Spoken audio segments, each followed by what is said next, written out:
Se você ainda tem dificuldades para desenvolver a sua vida devocional, ter constância no estudo da palavra de Deus, te convido a ser um peregrino da jornada de fé. Eu, Kézia e meu esposo Fernando sempre estamos aqui para te incentivar, trazendo conteúdos diários para alimentar a tua alma e te ajudar a ter uma constância na sua vida devocional. Hoje nós estamos iniciando uma jornada de 31 dias, isso mesmo, onde nós vamos estudar 6 livros da Bíblia, um capítulo por dia. Então vem com a gente.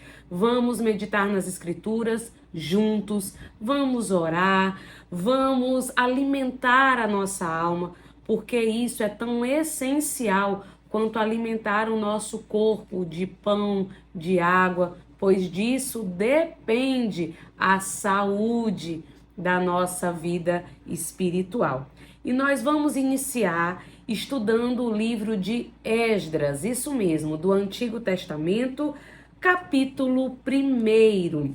Nosso devocional hoje vai ser uma meditação em cima do capítulo 1 do livro de Esdras. E é preciso lembrarmos que o povo de Israel, por causa da idolatria, havia sido feito cativo por 70 anos na Babilônia. Se você já conhece um pouco sobre a história de Israel, sabe que já havia sido profetizado que eles passariam esses 70 anos e Deus assim permitiu para que fosse extirpado do meio do seu povo o grave pecado da idolatria. No entanto, Deus, através do profeta Jeremias, lá no capítulo 29, versículo 10, já havia predito que logo que se cumprissem os 70 anos na Babilônia, que Deus atentaria para o seu povo, iria fazê-los voltar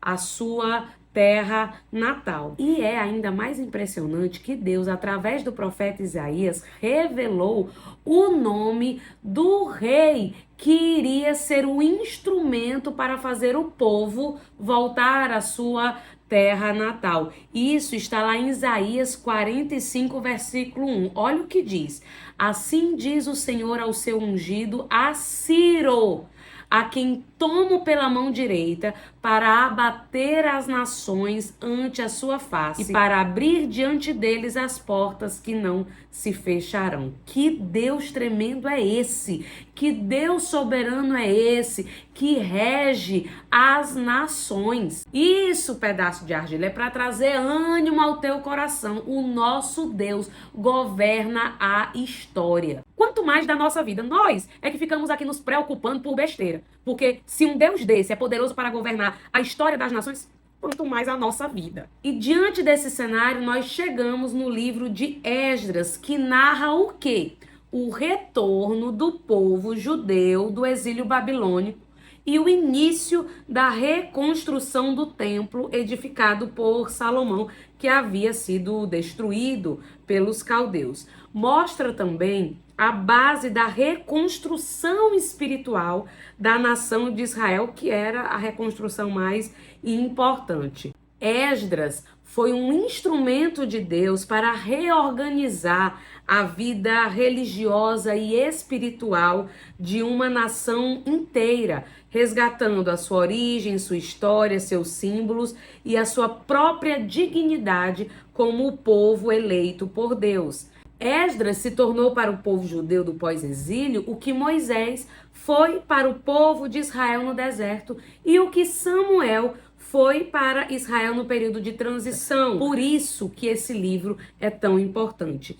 E você vai fazer a leitura do capítulo 1 de Esdras e eu quero destacar o versículo 1 que diz assim: no primeiro ano de Ciro, rei da Pérsia, para que se cumprisse a palavra do Senhor por boca de Jeremias, despertou o Senhor o espírito de Ciro, rei da Pérsia, o qual fez passar pregão por todo o seu reino, como também por escrito, dizendo, versículo 2, assim diz Ciro, rei da Pérsia, o Senhor, Deus dos céus, me deu todos os reinos da terra, e ele me encarregou de lhe edificar uma casa em Jerusalém, que é em Judá. Pois é, Ciro, o rei da Pérsia soube da profecia feita através de Isaías, então ele entendeu que essa era uma missão que o Deus dos céus e da terra tinha entregue a ele como o governador, o grande imperador da terra naquele tempo. É importante destacarmos que Ciro não era um rei judeu, era um rei gentio. E isso traz mais beleza a essa história e reforça ainda mais a soberania de Deus de conduzir o coração dos reis segundo a sua vontade e os seus propósitos. Quando chegar o tempo de Deus cumprir as promessas que ele fez na tua vida, ele provavelmente vai agir de maneiras surpreendentes e vai usar pessoas que você nem imagina. O nosso Deus usa pessoas improváveis para que o propósito dele seja cumprido. Ou seja, na história do povo de Israel, que agora retorna a Jerusalém, Ciro é um instrumento importante e estratégico para permitir e inclusive ordenar que o povo voltasse e reconstruísse o templo, que era o símbolo da presença de Deus. Ciro não apenas autoriza o retorno do povo a Jerusalém, a reconstrução do templo, como também